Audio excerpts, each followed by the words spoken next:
students, I Rajeshwari Shirkanhalli welcome you all in Nagesh Karasgi Orchid School channel. Students, in the last session we have discussed about adding manures and fertilizers. After that we have seen about the next stage of agricultural practice, that is irrigation. So what is irrigation? It is nothing but watering the crops at regular intervals. So we have also seen that irrigation depends on the crop, it depends on the soil, and it also depends on the season. We have seen the different techniques used for irrigation. We have seen the traditional methods as well as the modern methods. Now let us discuss the next stage of agricultural practice, that is protection from weeds.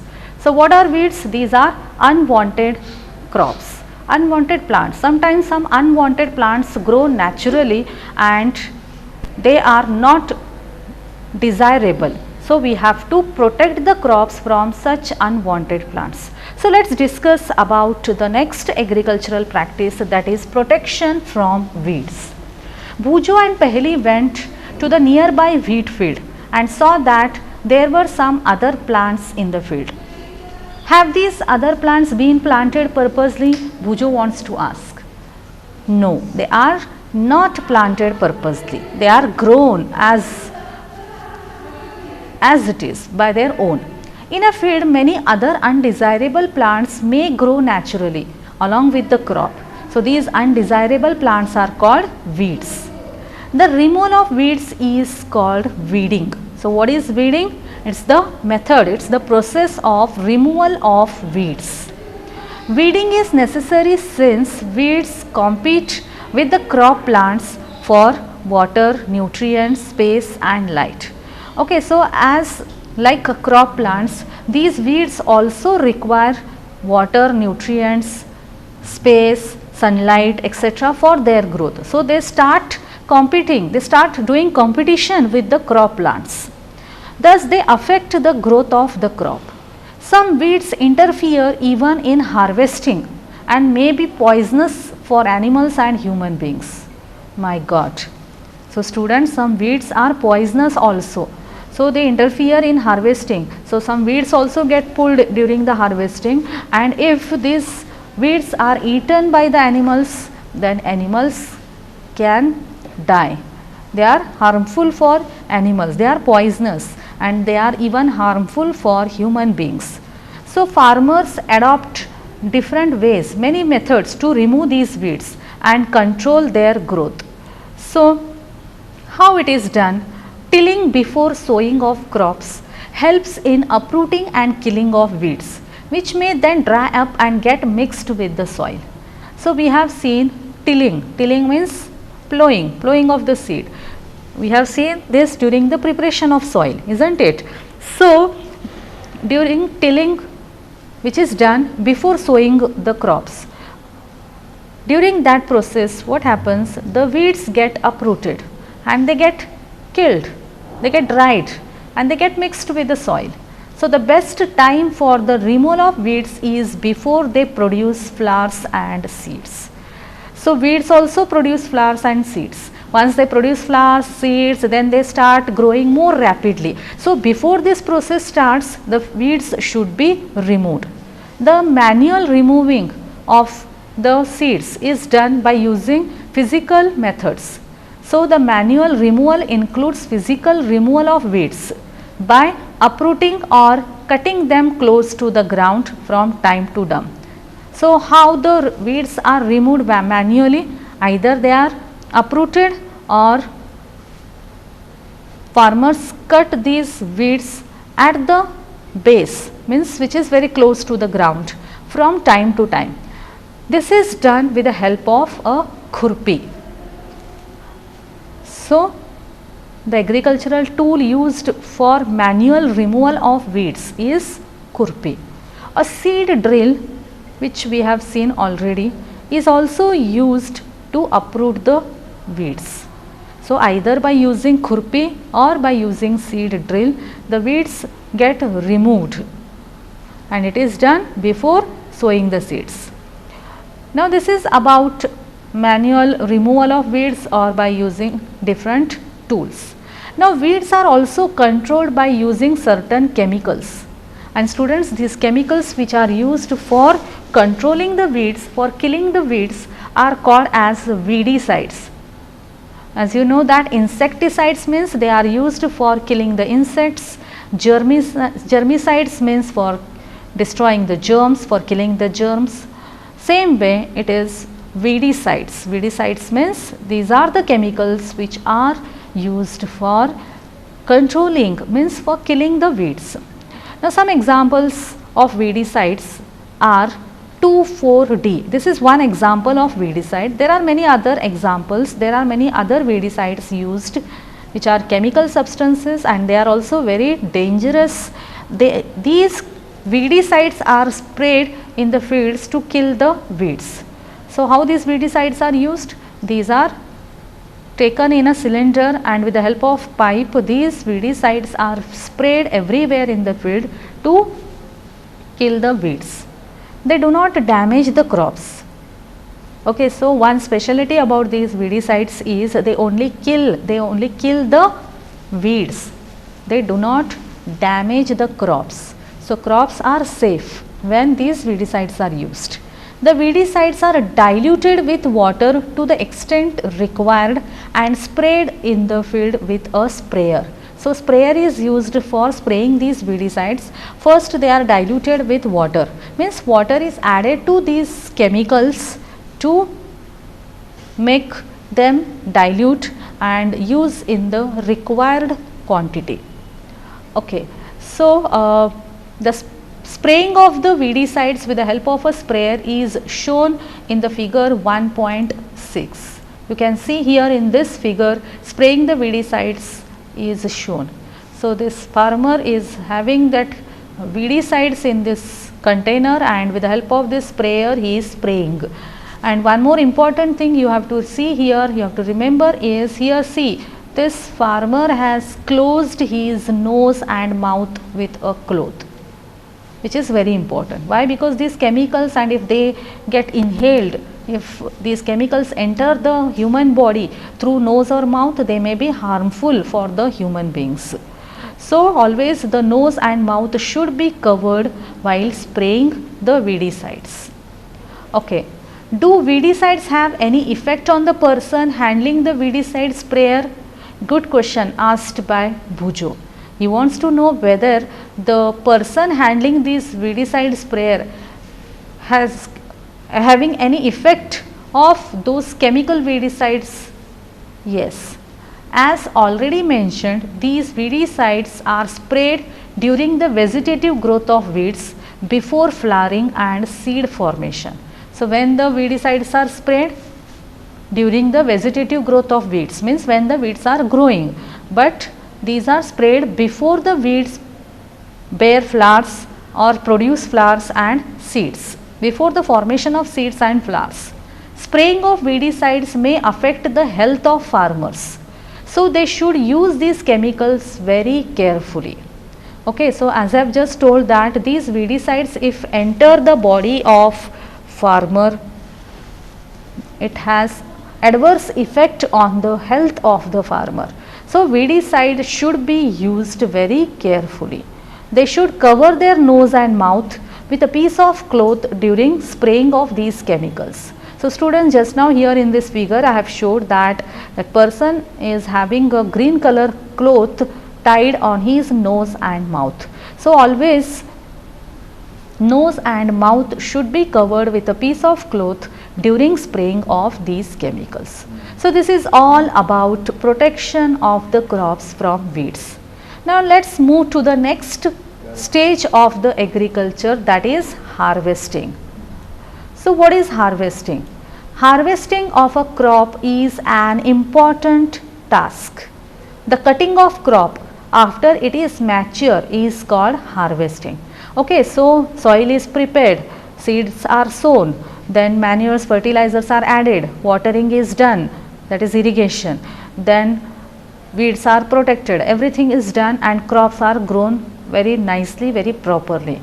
But after that what should be done? cutting of the crops is very important, isn't it? Once the crops become matured enough, then farmers cut those crops, and this cutting of crops after the crops becomes mature is called as harvesting. In harvesting, crops are pulled out or cut close to the ground. Either the crops get uprooted, they are pulled out, or they are cut close to the ground. It usually takes 3 to 4 months for a cereal crop to mature. So, growing of the crops is not an instant process, it is a slow process, long process, and from this you can understand that farmers have a lot of patience, isn't it? So, usually it takes 3 to 4 months for a cereal crop to mature. Harvesting in our country is either done manually by sickle. So, look at this figure, this is called as sickle. With the help of this, the crops can be removed manually, or it is also removed by a machine called harvester. Okay, so harvester is a machine used for harvesting process, for removing of crops. In the harvested crop, the grain seeds needs to be separated. Okay, so crops are removed. Now the grains which are there in their pods, they should get separated. They should get separated from their cover, from their chaff. So this process is called threshing. So students, you are familiar with these terms, that is harvesting, threshing. You have learnt in your lower classes. So what is threshing? Removal of the grains from the chaff. That is separation of the grains from their chaff is called threshing. This is carried out with the help of a machine called combine, which is in fact a combined harvester and thresher. So look at this figure, this is a machine which consists of a harvester also and thresher also, means it removes the crops and it separates the grains from the chaffs also. Okay, so that is called as combine. Now after harvesting, sometimes stubs are left in the field which are burnt by farmers. Okay, so parts of the crops like straws, etc., they are called as stubs. They are left in the field and they are burnt by farmers. Paheli is worried. She knows that it causes pollution. So students, you also know that when we burn something in the open air, lot of smoke is released and lot of air pollution causes. It may also catch fire and damage the crops lying in the fields, isn't it? So stubs should not be burnt in the field. Otherwise, the good crops also can get damaged. Farmers with small holdings of the land do the separation of grain and chaff by winnowing. So students, you know this process of winnowing also. Okay, so look at this winnowing machine which is shown here in the figure 1.9. So farmers which are having small holdings of land, they do this separation of the grains from chaffs by using the winnowing machine. So they use the process of winnowing. You have already studied this in class 6, isn't it? Okay, so do you know about harvest festivals? So as I have told that farmers require a lot of patience, because growing crops, harvesting the crops is not an easy process. It requires a lot of time. So after this lot of hard work and lot of patience, once the harvesting is done, the farmers becomes very happy and they celebrate their success. And how they celebrate? In different forms, and these are called as harvest festivals. So let's see what is harvest festival and which are the harvest festivals. After 3 or 4 months of hard work, there comes the day of the harvest. The sight of golden fields of standing crop laden with grain fills the hearts of farmers with joy and a sense of well-being. Okay, so after 3 to 4 months, when the crops become mature, they see the field with standing crops and the field looks like golden field. of standing crops, and these crops are laden, they are filled with grain, and these sights make farmers very happy. Okay, so it fills the hearts of farmers with joy and sense of well-being. The efforts of the past season have borne fruit, and it is time to relax and enjoy a little. Students, as like how after doing a lot of hard work, if you get very good marks in exam, you feel so happy, isn't it? In the same way, after this all the hard work, when farmers see golden fields with standing crops laden with grains, they also become very happy, and they also enjoy, they also celebrate this. So the efforts of the past season to have borne fruit, and it's time to relax and enjoy a little. The period of harvest is thus of great joy and happiness in all parts of India. So men and women celebrate it with great enthusiasm. Special festivals are associated with this harvest season. So let's see which are these harvest festivals. These are Pongal. Recently these festivals have got celebrated: Pongal, then Baisakhi, then Holi, Diwali yet to come, then Nabanya and Bihu. Bihu is the harvest festival which is mainly associated with Assam. So these are some of the harvest festivals celebrated by farmers at the time of harvesting. So after this, the last stage of the agricultural practice is storage. So grains are harvested, okay, threshing is done, everything is done, but the grains should be stored properly. So storage is very important process. It is the last stage of agricultural practices. Storage of produce is an important task. If the crop grains are to be kept for longer time, they should be safe from moisture, insects, rats and microorganisms, isn't it? If the grains are not stored properly, if they are stored in the places which is damp, moisture is there, then what happens? The grains gets destroyed, sometimes they get germinated. Insects, if insects are there, then the insects start eating those grains. Rats also destroys the grains. Microorganisms also affect the grains. So the grains, if kept for long time, they should be free, they should be safe from all these problems. If freshly harvested grain seeds are stored without drying, they may get spoilt or attacked by organisms losing their germination capacity. Okay, so students, the fresh crop has more moisture, and if suppose these fresh crops, freshly harvested grains, if they are stored without drying them, then they get spoilt very easily and they get attacked by different organisms. They also lose their germinating capacity.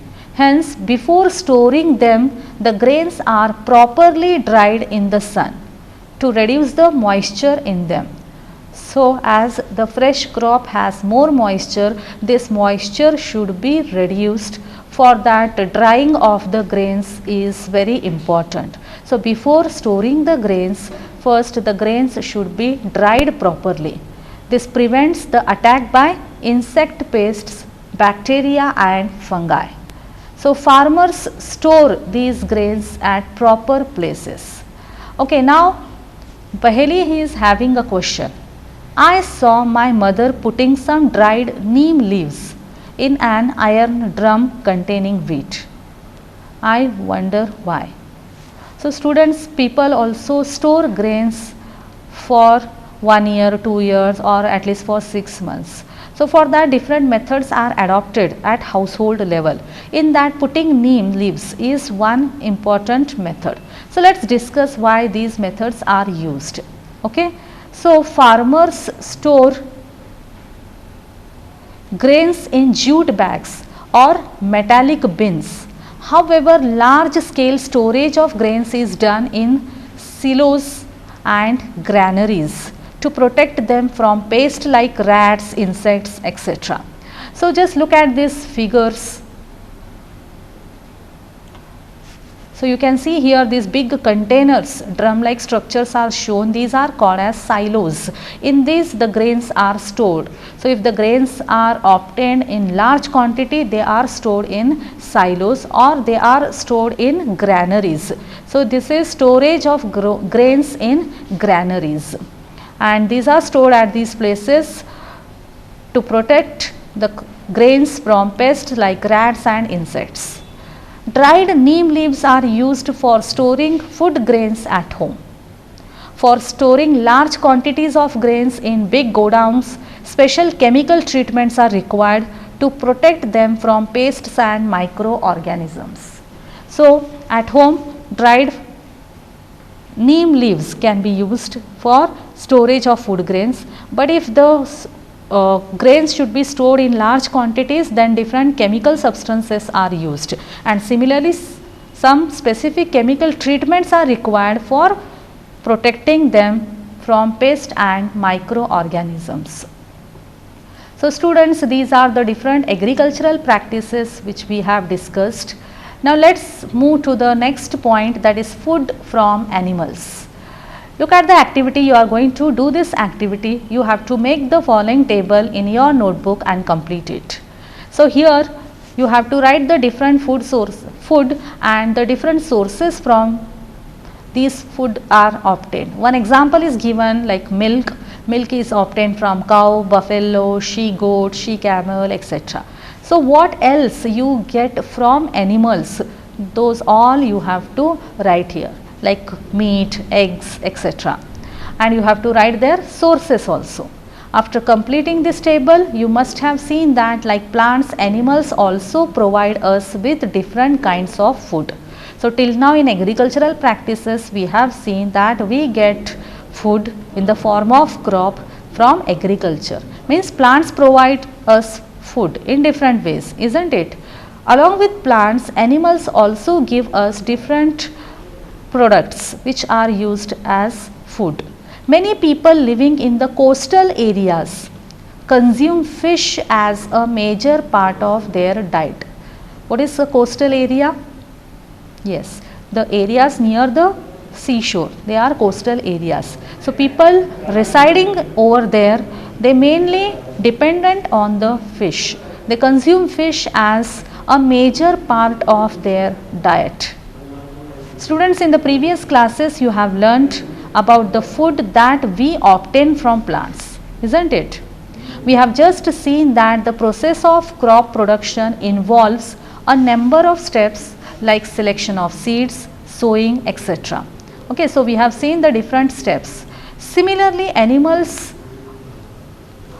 reared at home or in farms, they have to be provided with proper food, shelter and care.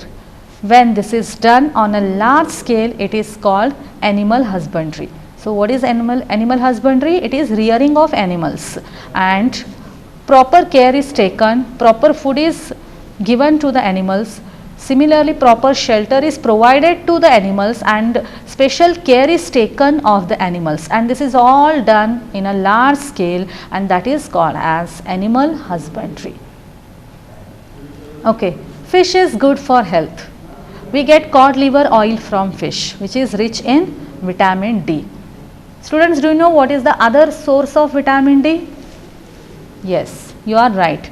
It is early sunlight. So you should expose yourself to the early morning in the sunlight. You get vitamin D from sunlight. Okay. So here we have completed with the chapters. So let's see these important points in short, which you have already learnt.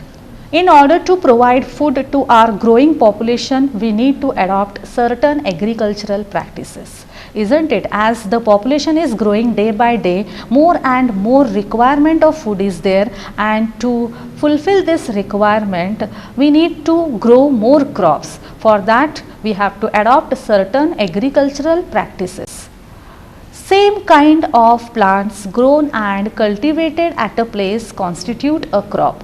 After that we have seen that a crop is nothing but same kinds of plants and they are grown on a large area. They are cultivated at same place, that is called as a crop. In India, crops can be broadly categorized into two types based on the seasons. They are Rabi crops and Kharif crops. We have already discussed about these two types of crops along with their examples and the seasons in which they are grown. After that we have discussed that it is necessary to prepare soil by tilling and leveling. So, in the tilling the soil is plowed, the soil is made aerated and then the soil is leveled. So, for this purpose plows and levelers are used. After that we have discussed about sowing of seeds. Sowing of seeds at appropriate depths and distances give good yield. Good variety of seeds are sown after selection of healthy seeds. Sowing is done by seed drills. So, what is sowing of seeds? Seeds are sown at proper depth and at proper distances, and for that good quality seeds are selected which should be healthy and which should give a good yield of the crops. And how sowing is done? It is done either by using that funnel like structure. Actually it was used in the ancient time, but now it is done by using seed drills. Soil needs replenishment and enrichment through the use of organic manure and fertilizers. Use of chemical fertilizers has increased tremendously with the introduction of new crop varieties. Okay, so soil gets different nutrients and plants grow more rapidly by supplying manures and fertilizers, and nowadays fertilizers are used as new crop varieties are introduced. After that we have seen that supply of water to crops at appropriate intervals is called irrigation. So, what is irrigation? It is supplying water to the crops. We have seen that irrigation depends on the crop, it also depends on the quality of the soil and it also depends on the season. So, the time and frequency of irrigation varies from crop to crop, season to season and soil to soil. After irrigation we have seen the next agricultural practice, that is protection of the plants from weeds. So, weeding involves removal of unwanted and uncultivated plants called weeds. Okay, so we have discussed that along with the growth of crops sometimes some unwanted plants grow naturally. They are not cultivated, they grow on their own, but they start competing with the crop plants for getting nutrients, soil, water, space, sunlight, etc. So, these weeds should be removed. For that different methods are used and these methods are called as weeding. It is done manually, it is also done by using weedicides. After that we have discussed about harvesting. What is harvesting? It is the cutting of mature crop manually or by machines. And later on we have seen that the grains get separated from the chaffs, which is called as threshing. After doing all these things, grains are obtained, but proper storage of grains is the very important method, very important task. It is necessary to store the grains properly to protect them from pests and microorganisms. And at last we have discussed about animal husbandry. Food is obtained from animals for which animals are reared. Special care is taken during this rearing of animals, that is called as animal husbandry. So, students, here we have completed with the chapter, that is how we have seen that how the crops are produced and how the seeds are stored. So, management is also important, and we have also discussed about the different harvest festivals celebrated by farmers. So, these are the steps which are actually used by every person, those who plant the saplings in the home garden. So, if you have ever done the planting, you also must have used all these practices, isn't it? If not, then in future you are going to use, I am sure about that. So students, go through the concepts, mark important points and prepare your own question bank. We will stop here. Thank you.